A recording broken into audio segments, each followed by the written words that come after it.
एक समय की बात है। एक बहुत ही सुंदर और शांत गांव था।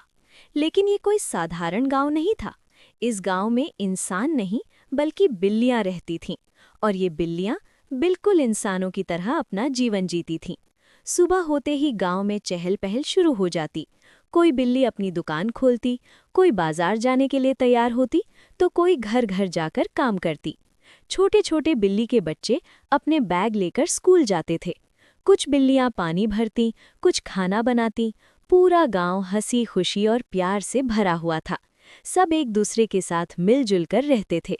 लेकिन एक दिन सब कुछ बदल गया। जंगल की गहराइयों से एक बहुत बड़ा और खतरनाक मेंढक उस गांव की तरफ बढ़ रहा था। वो मेंढक बहुत ही विशाल था और उससे भी ज्यादा डरावना। धीरे धीरे वो चुपके से गांव में घुस गया।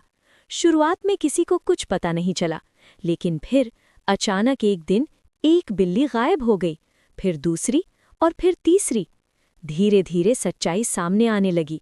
वो खतरनाक मेंढक अकेली बिल्लियों को पकड़कर खा रहा था। अब पूरे गांव में डर फैल गया। हर तरफ खामोशी और दहशत छा गई। माएं अपने बच्चों को घर से बाहर नहीं जाने देती थीं। बच्चे डर के मारे रोते रहते थे। हर दिन वो मेंढक आता और किसी न किसी को अपना शिकार बना जाता। अब बिल्लियां समझ चुकी थीं, अगर कुछ नहीं किया तो पूरा गांव खत्म हो जाएगा। एक दिन सभी बिल्लियां एक जगह इकट्ठा हुई और एक बड़ी बैठक बुलाई गई। बहुत देर तक चर्चा हुई और आखिर में सबने एक फैसला लिया। अब डरने का नहीं, बल्कि एकजुट होकर लड़ने का समय आ गया है। सबने मिलकर अपनी अपनी ताकत जुटाई। किसी ने लाठी उठाई, किसी ने डंडा, तो किसी ने तलवार। फिर उन्होंने एक चालाक योजना बनाई।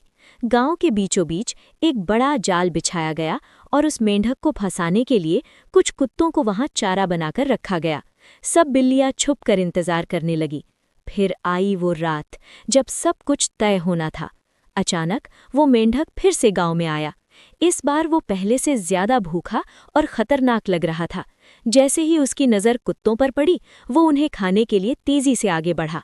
लेकिन जैसे ही उसने छलांग लगाई, अचानक वो जाल में फंस गया और उसी पल चारों तरफ से बिल्लियां बाहर निकल आईं।